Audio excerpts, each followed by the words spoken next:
Welcome to Pranary, Johnathan. I know we've known each other for a very long time from startup grind days, and now finally we get to have this conversation. And welcome. Yeah, thanks very much, Sandras, and thanks everyone for attending tonight. It's very good to be here and be able to share a bit of the journey and the story, and hopefully dust off the ugly bits and recycle it for a little bit more than it's worth. So yeah, I look forward to the discussion. And it's been a long time. It's quite funny. It's like this sort of. It's almost like there was this sort of kind of first. Cohort of like South African entrepreneurs and people, and there's now this sort of like this second, sort of generation. So it's quite interesting for me, having done this for 15 or a bit more than 15 years now, and sort of seeing that happening. So it's nice to be able to be here and share with hopefully what are the next generation of entrepreneurs. I don't know what everyone in the room is doing or not, but hopefully throughout the course of this evening we'll get to understand each other a little bit better. Fantastic. So. Here with the conversation, we always just start to understand, like, you grew up in Pretoria. Tell us, like, which schools did you go to, and what was it like? What was your primary and high school experiences? Yeah, sure. I mean, so I grew up in Pretoria. I went to Brooklyn Primary School and Pretoria Boys High School, which has a little bit of gravitas now from having a few famous people, big shots like myself, and one or two other big names like Elon Musk and one others. But so yeah, pretty good school, good experience, and I studied at Tucky, so pretty much education's all around there, and moved down to Cape Town kind of in the first year of Payfast really in 2008. That was that. But yeah, growing up was. I was always my background's engineering. It's very technical, and kind of there was no misunderstanding about what I would do when I grew up. I was playing with computers and motors and electronics since I was probably 5-6 years old. That was always a passion of mine, and ended up going into a technical field, and kind of that's where I stayed, which is lucky me. Brilliant. And then with your early days, did you just start Payfast, or you had a few jobs, right? Like a few jobs before Payfast? Yeah, so I kind of always knew that I wanted to start my own business. It was just something in me. I don't know why that necessarily is. I think I'd always had, my parents in their own ways sort of had their own businesses too. So I kind of was used to the idea of it. But I just always had this thing that the people that I aspired to at the time were, the likes of Steve Jobs or, Bill Gates. These are these big techies that I thought, this is great. I love this. I love the ability to be able to build something and change the world in a small way or a big way, depending on how good you are at it. So I always knew that I wanted to start a business, but, I did an engineering degree, and I had quite a clear plan actually that I was going to spend 2 years in a more technical role, then 2 years in a more kind of management role, and then leave to start something. So I spent 1 year and 11 months at a company which is now called Oricon, which is a consulting engineering firm. They gave me a bursary, so I worked a few years of the bursary and then actually bought myself out of it. And then I went to Accenture for also, again, 1 year and 11 months. It seems 2 years is my expiry. It's my expiry date for any kind of job. Those are the only 2 formal jobs I've ever had. But my time at those were great. I mean, so just short of 4 years more formally employed, and especially Accenture. I mean, guys have their opinions about consulting, all the rest of it, but I don't know if anyone's ever worked in a consulting business, but Accenture was a great business. Learned a hell of a lot about people, performance management, good hiring, meritocracy. This is a brilliant environment to work in, right? They did a great job at hiring really good people. And it was really good exposure working with the likes of, we worked in comms and high tech, so it was MTN, Cell C, Virgin Mobile. I was involved in the launch of Virgin Mobile when we were, I think, 3 or 4 consultants and the CEO, and then that grew to a business of 300, 400 people. Very interesting. So it was a really, really good experience. And then, I knew that I wanted to start my own thing, and kind of before you get the golden handcuffs, you kind of need to make the leap. So I think just I left in what would that have been, October 2006? 2006, I think. And then I didn't have a clear plan of what I wanted to do. I sort of spent a bit of time figuring that out, and that eventually led to the start of Payfast in May 2007. Brilliant.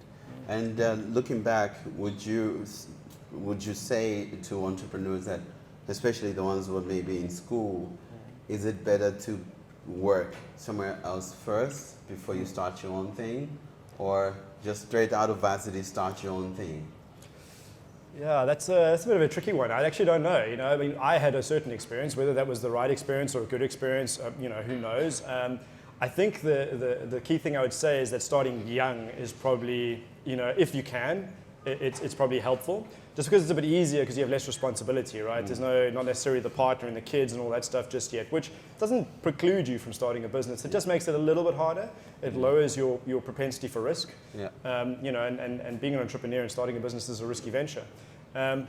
But that said, statistics have shown that the most successful cohort of entrepreneurs are actually in their early 40s. Yeah. So, you know, and I think that has to do with actually going through 20 odd years of work, having experience, having connections, having network, having made the mistakes, and then figuring out, okay, cool, we're going to try this again, or we're going to try this and not make those mistakes, right? So I think any level of experience is helpful, but I do think that starting a business particularly is probably best when you are young and don't have the responsibility yet. So I think that the experience I had was valuable in doing a degree and getting a few years of work experience. I think that was very helpful for me because I leaned on that experience from my working career a lot, and it actually worked really well for me. See, great. And I think I'm seeing like a lot of evidence, like including like documented in books and all of that about what you say, that a lot of successful entrepreneurs will be like in their 40s, but for the longest there was just like, oh, started out of a dorm room, look, young startup founder, and dropping out of school. But also the stats show that a lot of entrepreneurs have got good qualifications, and that like helps for you to build something amazing. And with also then hiring the right people, knowing how to do a proposal, all of that, and just going through tough stuff, right? No, absolutely. I think that we've, the media we've glorified, I think it's a timing thing as well, where we've had these massive success stories that have happened with the likes of Mark Zuckerberg and Bill Gates and Steve Jobs, and all these guys were young, right? Yeah. But that's also a bit of a byproduct of where technology was at a certain time, right? So I think that we've sort of glorified that, these are these cases, and then people think that, oh, well, I have to be in my late teens or early 20s in order to start a business, and I'm not going to be successful, I don't have enough time or whatever, right? Yeah. I think that's definitely not the case. I just think that maybe there are a lot of other success stories, but they're just not glorified as much because it's not as cool a story necessarily. Yeah. Yes. But I think statistically, as I say, studies have shown that they're just the most successful are people who are a bit older with a bit more experience. Yeah. So those of you who are a little bit older in the room, like myself, all is not lost. I think it does look like a pretty young crowd though, so I think you guys are okay. But I think the thing I suppose I always say to entrepreneurs is just start. Yeah. I don't think you get lost in all these other bits and pieces, but the most important thing is to actually just start. Just start, right? Yeah. Really, really important. And tell us about now the move to Cape Town, you starting PayFast. You saw the need to set up like merchant accounts. It was really difficult. You know, it was like PayPal in the US, and then here didn't have anything like that. And you saw that there is this thing that needs to be solved. Tell us about the early days of PayFast. Yeah, sure. I mean, so it wasn't the thing that I went to immediately, actually. I had a lot of other ideas at the time. It's still the early days of the internet, right? I mean, if I think back my high school, we didn't have cell phones. We had like a computer lab, and email was the killer thing, right? Yeah. I mean, it sounds really old now, but that's the case. That's what it was. Once you sort of got to varsity, there was more there, but it was still really early days, right? So I had ideas about things I wanted to do. It was comparison shopping. There was many different things, right? And in that sort of period, I chatted to a few people who were knowledgeable. One of them was Andy Higgins, who is the founder of Bid or Buy, which is now you might see as Bob Group. And he and I, have a good relationship. He ended up being, investor in PayFast, the initial investor. And we ended up talking about a lot of different things and talking about these ideas, and all of them needed payment. That was the actual common denominator, that all these things were interesting, but all of them needed payment, and payment was just massively underserved.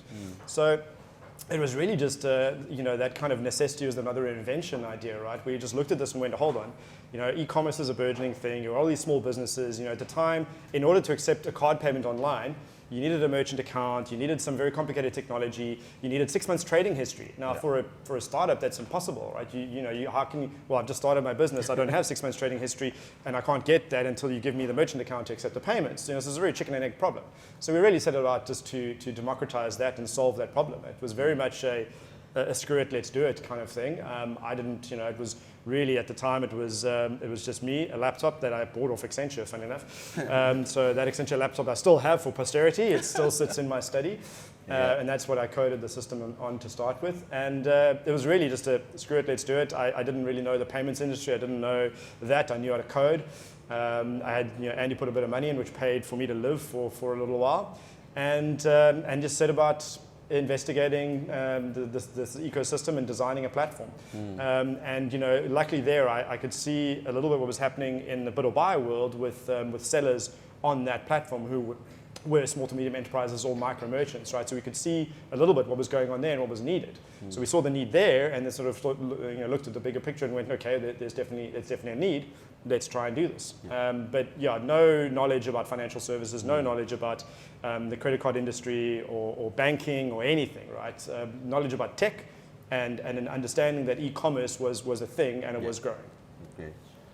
And what would be some of your pivots or iterations? What are the things that you thought, this is going to work this way, and then you tried, it doesn't, and you have to change? And what were some of the wonderful surprises? I don't know about wonderful surprises. There were a lot of unpleasant surprises, but not wonderful. I think it's also wonderful. Entrepreneurship is a very interesting journey, right? I don't think we never really pivoted, right? The idea is quite a core, fundamental one. Thankfully, you don't have to, we didn't have to move too much in that. I say we, but the business, right? So I say we as the business. Didn't have to change too much, right? I think it was really just a case of persistence, and keeping, hammering away at it. There's always this wisdom about an overnight success takes 10 years. And that really is the case, right? With a lot of things, but especially with money. Because money, it takes a long time for people to trust you with their money. Some other things, maybe you can get trusted a little bit quicker. But money, you've got to have a brand. It's got to be around for a while. This is why, these brands like Barclays are so valuable because they've been around for so long. If I say, what is think of a champagne, the chance of you thinking of Moët & Chandon is pretty high, right? Because they've been around for so long and they have trust and they have brand. So building that takes time. I think for Payfast, it really was just a case of keeping on and keeping on, right? And sort of hammering away at, okay, fine, and looking at the numbers, and sort of every month, the numbers were going in the right direction, right? There's this bit of seasonality to payments, but generally speaking, there was year-on-year growth, and that sort of continued, right? So we knew we were doing, something, going in the right direction. We knew we were doing something good, and it was really just a matter of time and execution. That really was all it was about. But it took a very long time to get any sort of real traction. Yeah, and something that you've done consistently was actually supporting entrepreneurship. Like you've been sponsoring entrepreneur events from the time your company was small, as opposed to oh, now we're big, we can. But it was just something you were consistently doing. Why is that? It's a funny one. I kind of always lamented the fact that I'm like, why weren't these things around when I was doing, in the early days, right? Why were these sort of events not happening? It was kind of weird how we sort of leapfrogged that and then started sponsoring them. And I'm like, well, I feel badly done by, actually, that I didn't have an opportunity to talk to other entrepreneurs and try and talk about these problems that we have and try and, get a few solutions out of that. Because it is hard. You can't really talk, you can't sort of be vulnerable to your staff, and unless you have a co-founder or something, it's quite hard to find anyone else to talk to. Now there's a lot of different things, right? So like Pranary, like EO, there's loads of different things, which is great, right? So I think for us, it was really, I don't think it was, there were a few different things, right? We discussed it and we thought that this was a good thing to get into, right? For a number of reasons. One, we were techies and we liked sponsoring. I think a lot of the events there were some tech ones in there. So whether it would be the PHP conference or developer conference or whatever, there was some tech stuff there. We liked, our target market were SMEs, right? And there was a lot of SMEs and entrepreneurs at these events, and that's a great thing. So it's good for business building.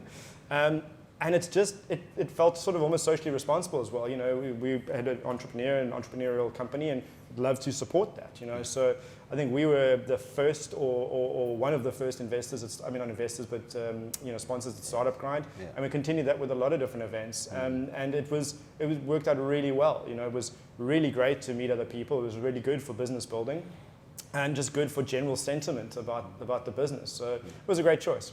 Worked out well. Great. And well done on that, actually, because you supported a lot of us. And you sponsored Pranary as well, so thank you for that. Okay, well, he's like, I don't think that was me now, but it's fine. I'm glad the brand could help you. That's good. Nice.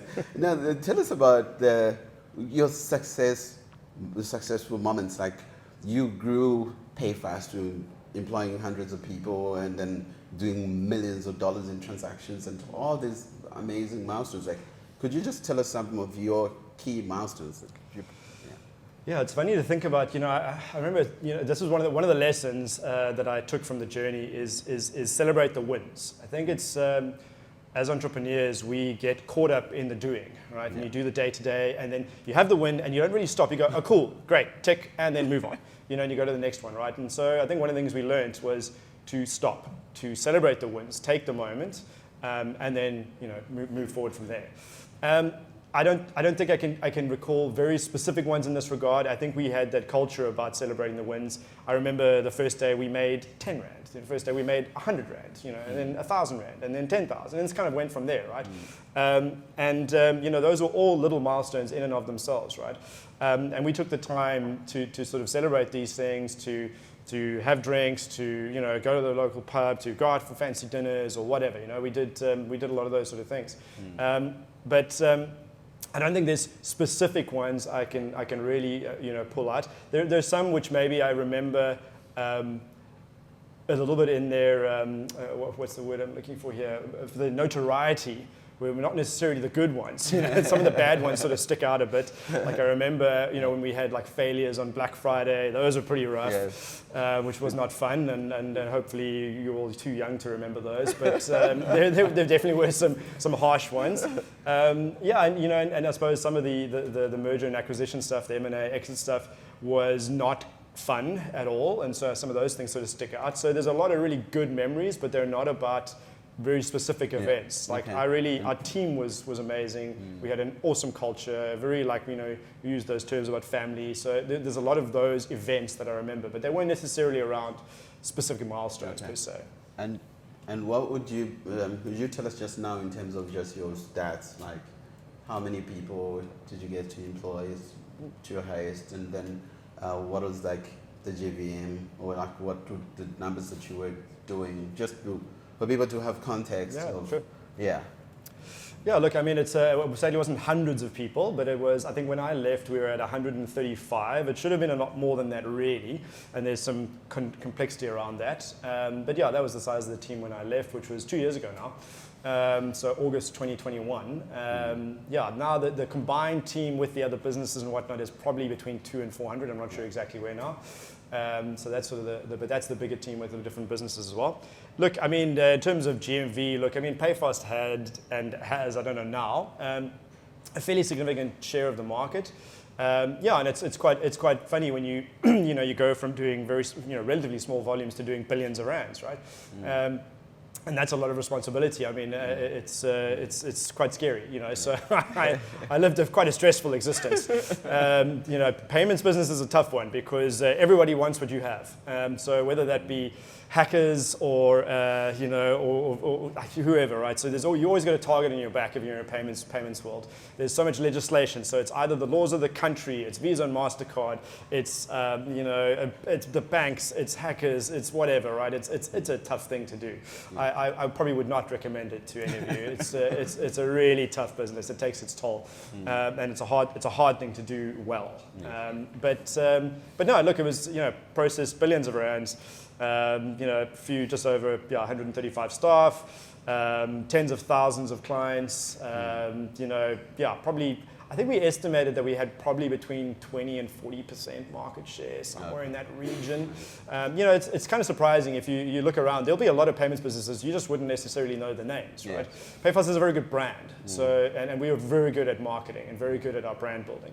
But there are a lot of different businesses, and even now you'll know the likes of, there's going to be PayGenius, Paystack, Peach Payments, there's going to be Yoko, there's a whole bunch now, and those are the ones that have good brands, and there are other ones you wouldn't even know, like Eccentric, who are massive, or Transaction Junction.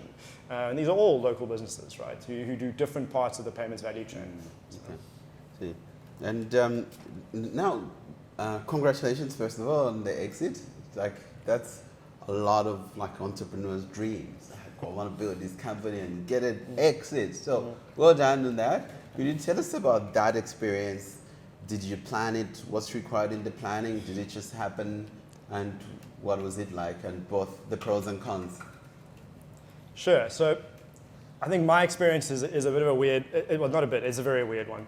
And I don't think that people should really take too much. This is not the norm at all.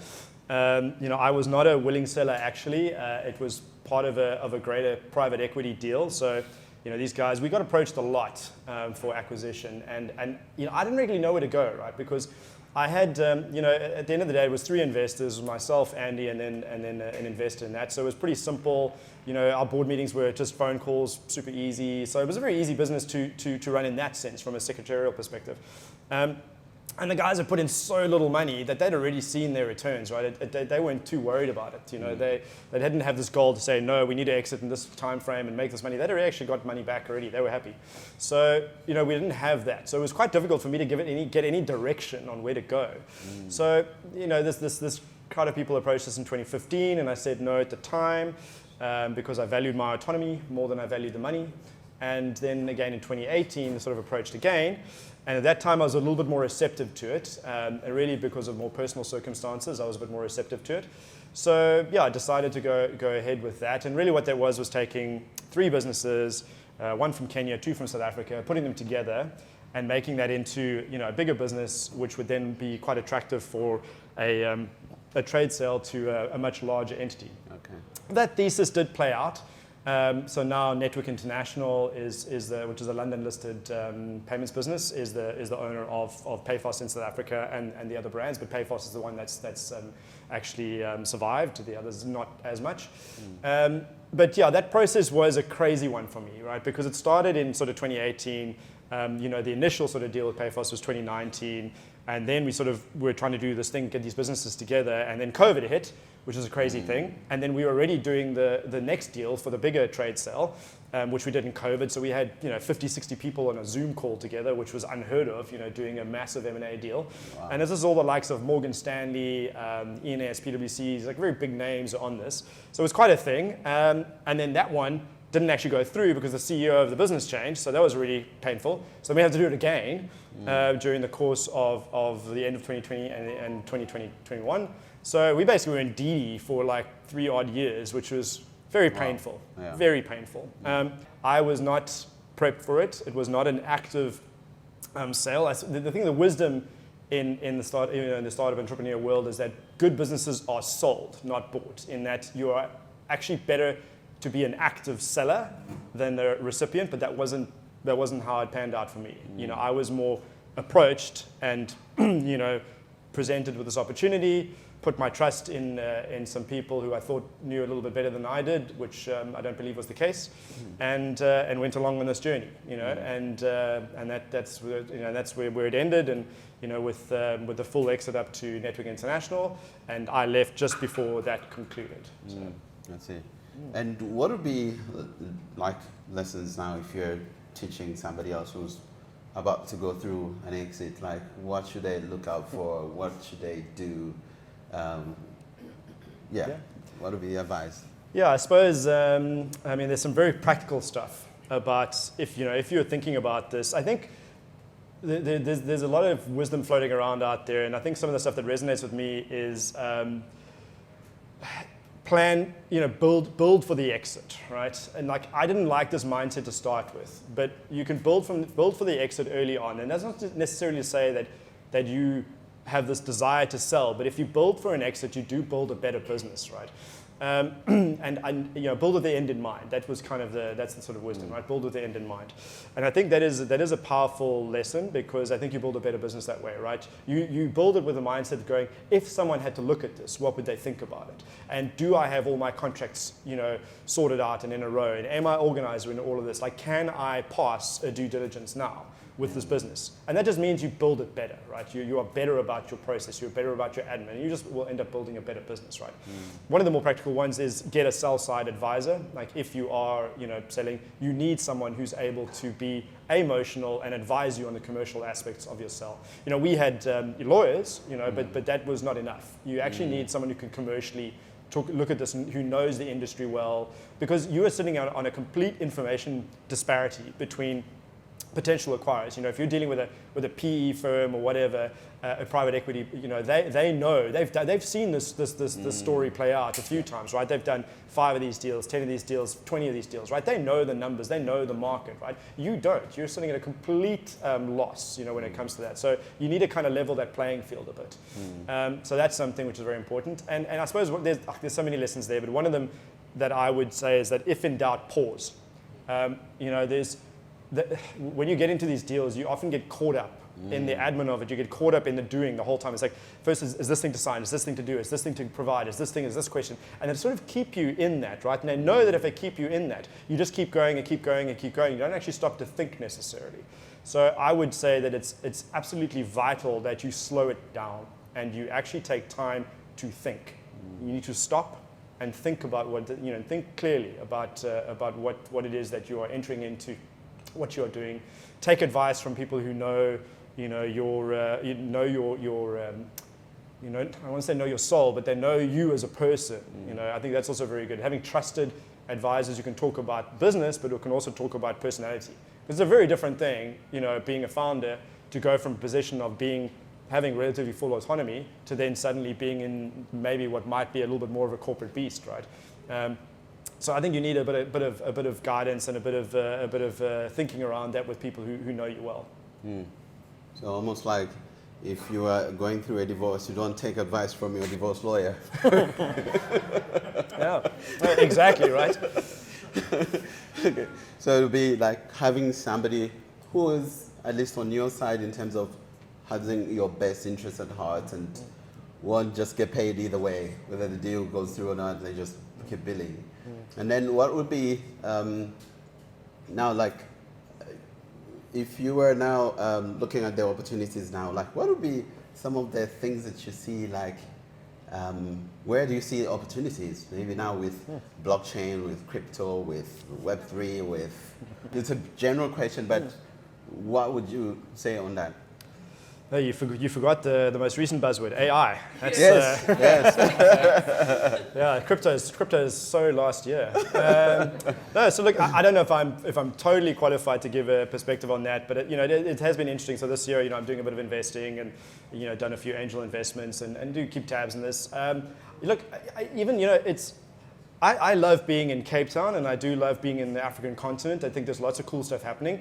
And what I love is that there are so many problems, there are so many things broken, that as an entrepreneur, there's just endless opportunity to fix these things and hopefully make money out of it, right?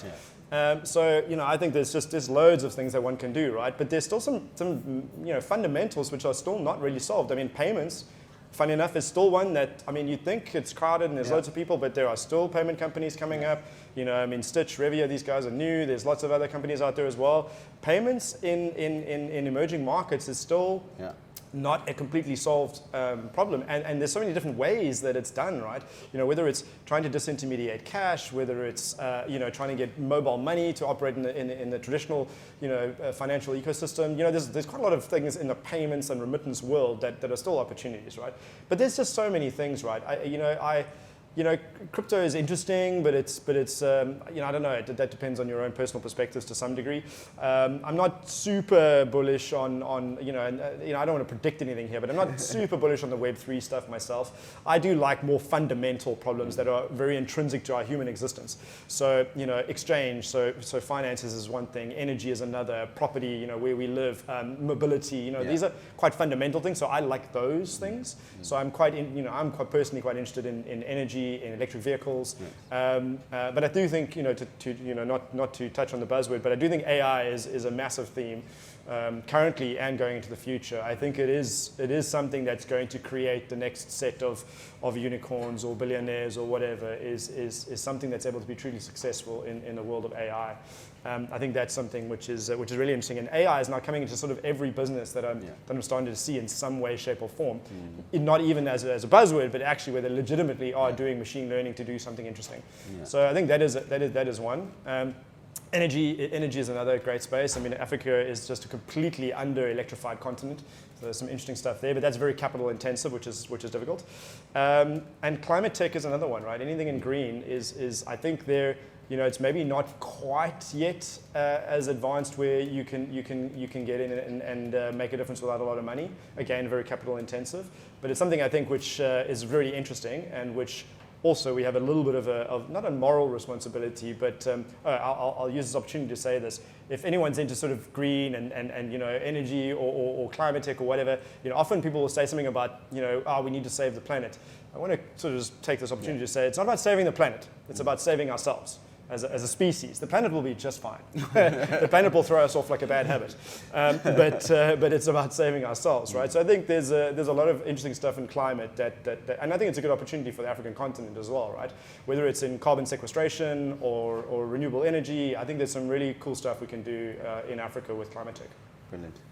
Thanks. We're going to start taking questions from the audience, and remember, if you hear something that's really, really quotable, tweet about it, okay, X it, thread it, post on Instagram, Facebook, all of that. That's really, really cool.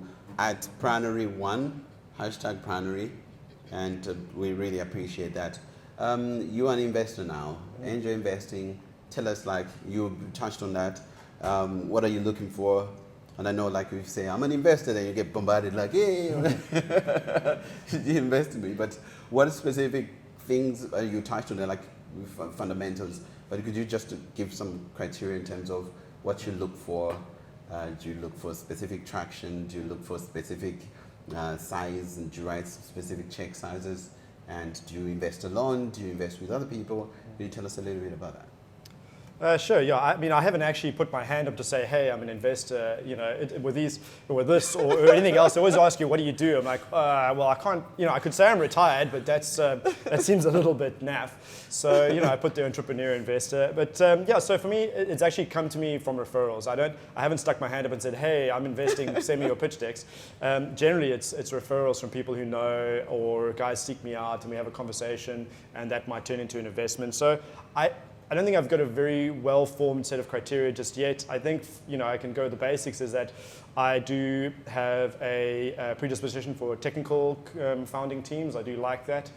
Myself, I like tech in all shapes, right? So whether it be fintech, edtech, prop tech, whatever, right? So anything technology is interesting for me. Energy is interesting. So I've invested in an EV charging business. I've invested in an edtech business.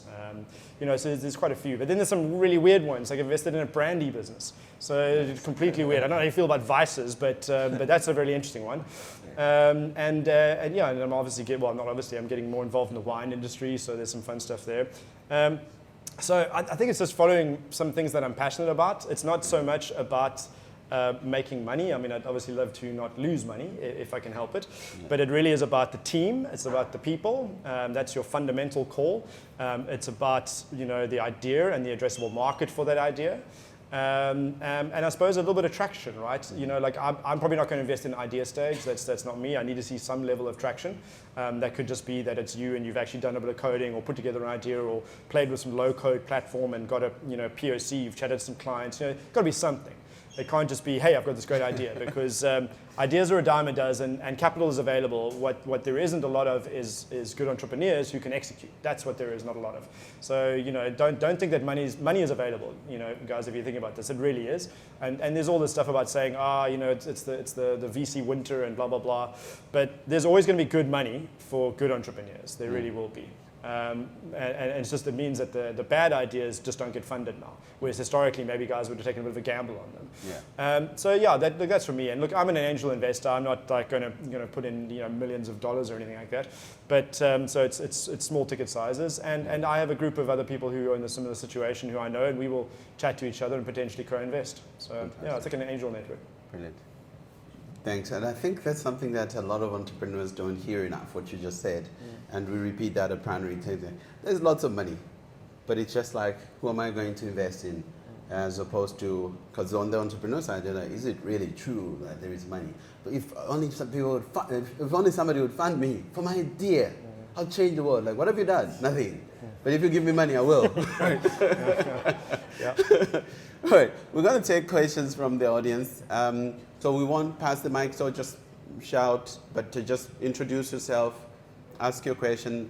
As much as possible, try to be direct, like straight to the point. Then we'll get, we want to get as many questions answered as possible. We'll start with Bertram. Hi, Johnathan. I think firstly it's been great watching you the past 16 years. It's been awesome. Your product enabled the e-commerce industry, and every website became brand ambassador. There's been a number of you growing parallel over the 16 years. You've managed to stay singularly focused, right?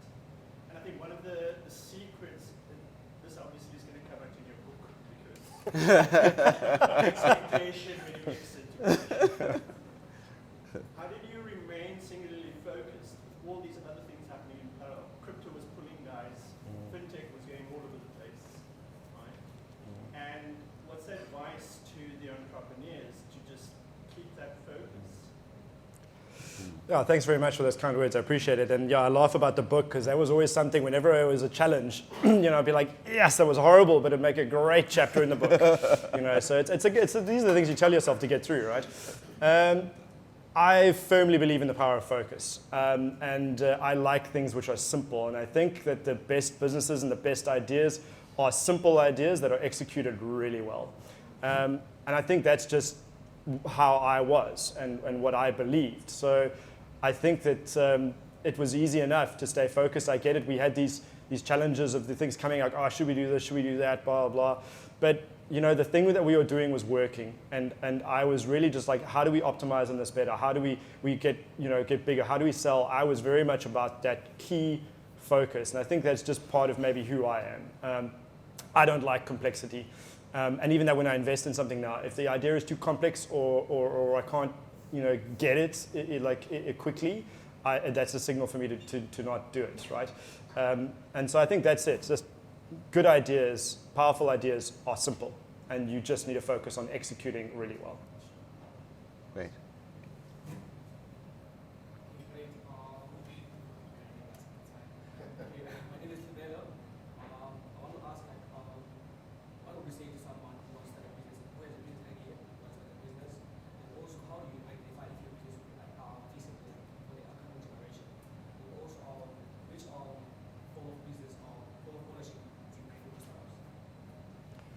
Cool. I didn't quite hear all of that, but I was just what I got from that was that where do you go if you've got an idea and you want to see if this can have legs to it or something, right? One thing I will say to Sandras' point just on money, I think the risk capital for ideas is there's not a lot of that, right? I must say. So there is money available, but not for ideas, right? You've got to do something, right? So I think coming to events like this is probably a good place to start when you're in that mindset, right? Where you've got an idea, you can talk to people, you can test the idea. So that really is about networking, about finding people who you either respect or who would have context about that industry. You need to go talk to them and share it, right? So that's something I would say is that no idea is unique, right? So really disabuse yourself of that delusion. Ideas are a dime a dozen. I can guarantee if you've got an idea, someone else has got the idea. The only thing that's going to separate you is execution. That's it. So don't be afraid to share your idea. Don't have this mindset that someone's going to steal my idea. No, that's just not the case, right? It's up to you to execute on your idea. And you're not going to get anywhere unless you share it and talk about it and say, I think this might be a good idea. What do you think? And most people will be happy to talk to you about it and go, that's interesting, but have you thought about this and this and this? And you should go speak to this person because they know a lot about that industry, right? So if you start talking about it, then it'll lead you down the path to actually get going with something, right? But you need to put in some kind of sacrifice yourself, right? I mean, as an example here, I didn't learn web tech formally. I taught myself that informally, right? So when I worked at Accenture, I mean, I would come home in the evenings and spend another 2 or 3 hours building a platform, right? So I built a piece of tech in that time, in my spare time, quote unquote, right? I would work weekends, evenings, and whatnot to actually build something to test it, right? I wanted to test the difference between, so if there was an arbitrage opportunity between Google AdWords and Google AdSense when they first came out. Funnily enough, it actually worked. And that thing became a separate business, which didn't succeed, but it became a separate business. But what I'm getting at is that you need to sacrifice something, right, for what you believe in. And you're not going to get anywhere without an element of sacrifice. I mean, you don't have to sacrifice your soul, but there's an element of sacrifice, right? And that is that you're not going out drinking every night, or you're not going to some sort of party, that you're going to stay home on Saturday and actually learn to code, build something, test it out, play with tool jets, or whatever, right? You're going to do something to get it going. You can't just go, I have this great idea, and capital is going to find me. No, you need to do something. Fantastic. Yes. Hi, Johnathan. I'm Michelle Corrals, and I'm the CEO of Feel Good Health.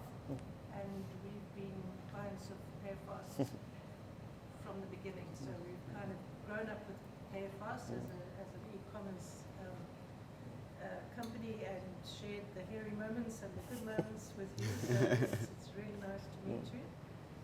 My question is around the role of payment gateways in Africa in general. So it's something that I've always been struggling with. There's a lot of interest from other African countries, but I'm sure you know that the ability to exchange money between African countries is actually, in my opinion, a great obstacle to growing Africa as a powerhouse in the world, which it should be. Do you have any thoughts on that? Is there any light at the end of the tunnel?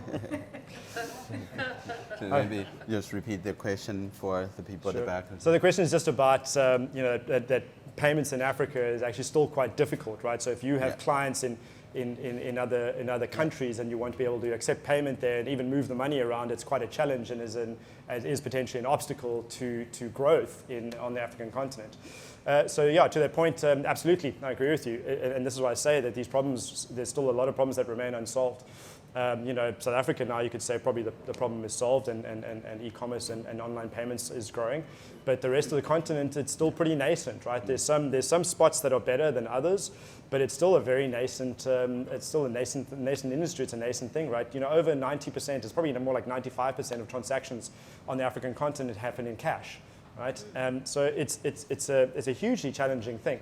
I mean, you've got the challenge of guys like a Netflix or a Spotify, who've got potential clients in those countries, and even them trying to get money, out or paid is a really hard problem to solve. And there are a lot of companies just focusing on that problem.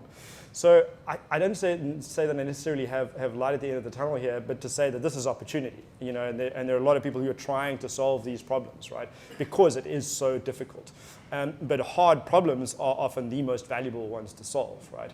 So, hopefully enough people hitting at this, enough capital following this, and someone will, I don't say solve it per se, but make it a lot easier. And I think it is getting easier and easier, but it's a challenging thing. And then add on top of the fact that there's a technology challenge, there's a financial payments infrastructure challenge, then you've got sovereign risk as well, right? I mean, if you look at what's happening in Nigeria at the moment with the Naira, I mean, that's just an awful situation, right? And massive companies like MTN are struggling to get money out of Nigeria, and then the exchange rate goes completely, wild. So it's a huge challenge navigating this and operating in Africa. It is a really hard thing, and there's no silver bullet at this point. There are a lot of people who are trying to solve it, and there's some traction, there's some progress, but it's a hard problem. Who is trying to solve it? There's going to be MSF Africa, I mean, Revio locally are trying to solve it. There are guys working on the other side about trying to get mobile money to be able to be used to pay for services that you would transact with. There's all this stuff there's remittance players who are trying to solve the problem about getting money in and out of countries. I mean, there's crazy stuff that remittance players have to do. They literally fly in plane loads of dollars, like physical US dollars, into a country to try and solve currency risks and issues. So there are, huge problems. So be it Makuru or whoever, all these guys are trying to solve these different things. When someone thinks payments and thinks that's one thing, it's a massive tranche of different problems. Whether it's acceptance, issuing, cash, disintermediation, mobile money. There's so many different players trying to do so many different things. So yeah, it's not a one size fits all. It's not MasterCard who's suddenly going to solve this problem in Africa. Although they're very good about putting their money where their mouth is when it comes to trying to solve these problems with partners on the African continent. Great. Johnathan, thank you so much. You've provided so much insight, and just on the back of what Michelle asked us is like, firstly, your statement was that there's so much money available, and so in terms of the African continent, access to that money for small EMEs is a challenge, and if you could give your insight in terms of what small EMEs can do to access that kind of money, then secondly, from the regulatory requirement, is it's sometimes easy to say is this is what you need to do, that's what you need, but if we're not equipped in terms of education, in terms of knowing what the barriers are, in terms of this is all the boxes that we're needing to tick off. From a small business perspective, what guidance can you provide us with? Then secondly, in terms of now we're operating in a global village which have extra regulatory requirements. In terms of your insights, what can you guide us as small businesses in terms of those three components that will allow us to win in the small kind of 2-year, 5-year plan? Okay, I hope I can remember all of that. Look, it's not that there's so much money available. Just I'm not to say that there is money available, but look, I get it. Early, like a really idea stage, early stage stuff, much harder, right? You've got to kind of do something to get a little bit further, right? I mean, generally the way this works with businesses is that the first kind of money that goes into a business is generally the 3 F's, right? Friends, family, and fools, and that's going to be where you need to start, right? So that's whether it be, I don't know, a wealthy family member or someone who can give you like a little bit of money, but also you got to keep in mind, like, what do you really need to start something, right? I mean, maybe it started as a side hustle. You still got a job, so what you're sacrificing then, what you're investing is time. And I think that's the thing that some people don't, like they want this, they look at this and they think that this is a very glorified journey, that someone's just going to give me money, I'm going to quit my job and I'm going to do this thing. It's just not how it's going to work, right? Most of the businesses that I know started as side hustles, right? Where you had a belief in something, you wanted to test it out, and what you sacrificed and put into that was time and your own money, right? Initially, I mean, I got a little bit of money to start with, but I put in my own money into Payfast to start, in the early days when I really didn't have any money, right? But I sacrificed time initially to figure it out, right? I took a risk. I moved back in with the parents. I cut my expenses super low, right? So there's got to be an element of sacrifice, and that's going to be time, your money, something along those lines, right? That's where you start. And then once you've actually been able to build something, that you can show, something you can say, I have this idea, I've looked at this study, I've talked to these people, they think it's an interesting one, and now you've actually got something that you can actually go to angel investors. You can go to the next level up and say, right, I've got this thing, I need this much money, and be realistic about it. You're not trying to, fund the next 5 years. You're funding the next 6 months or the next 12 months. Your time frame is much shorter, so you're looking for literally like, I mean, we all work in dollars a lot these days, but like it's $25,000 or something, right? Like you're talking, a few $100,000 maybe, or even less, right? You're starting there, and then this is going to give me enough money to actually build something and prove the concept. So it's incremental. It's not this big bang, I'm suddenly going to get like $1 million to do something. It's not that, right? You start incrementally and you build up, but there's got to be some element of commitment, skin in the game, sacrifice from the entrepreneur's side to show for that, right? Your last one, I'm not too sure about, was about the sort of playing in the global space, but there's different kind of compliance issues that we as SA has to deal with. There is the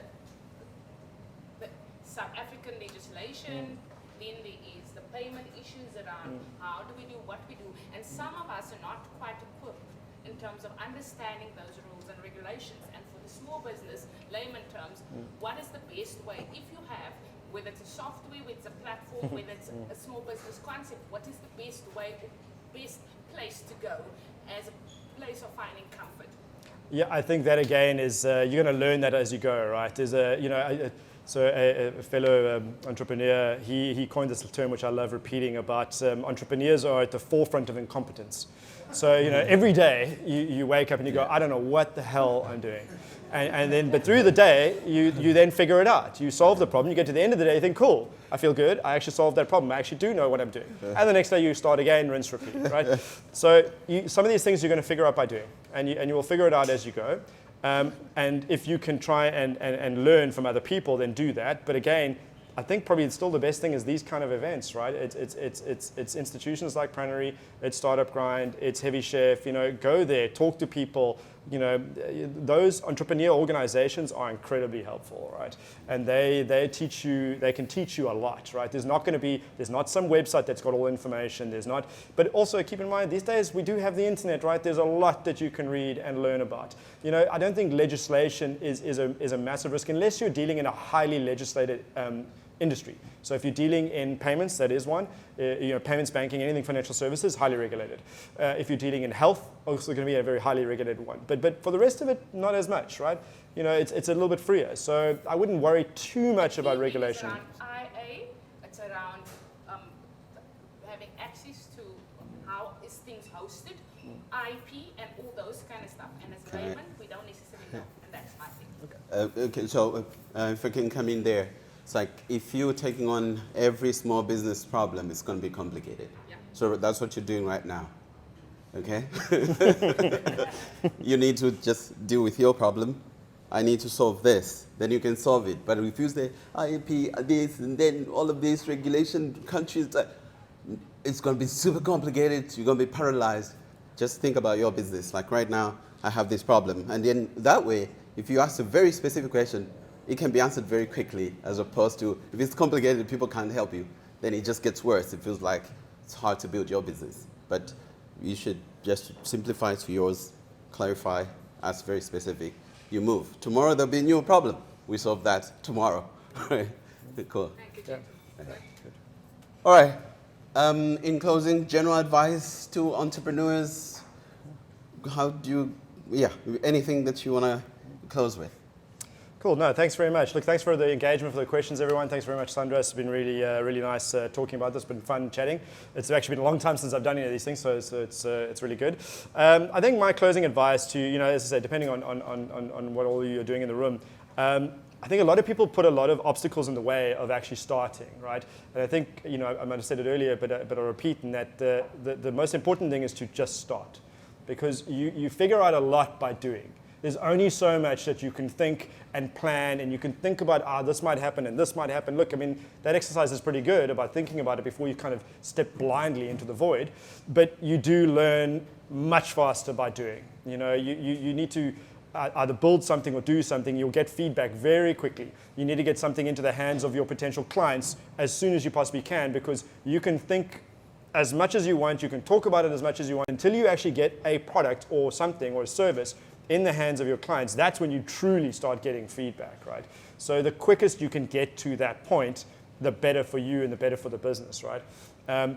So fundamentally, that's it. Just start and kind of and learn quickly. That's one of the most important things.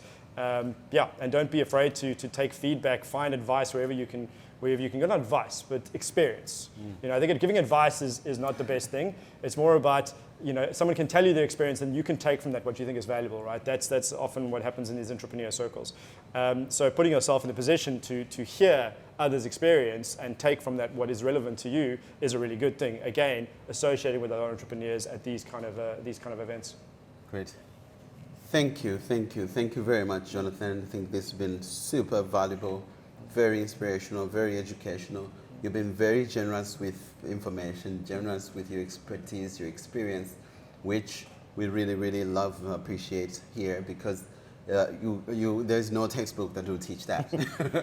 Absolutely. Yeah. I wish there was, but yeah. So really, thank you. And please, let's give Johnathan a big round of applause. And thank you also for sharing this at this point, that you're going through the whole journey and then reached out to say, do you mind sharing this with us? And say yes. And so really appreciate it. Thank you very much. And thank you very much, everybody, for coming through today. Big hand to yourself. Thank you.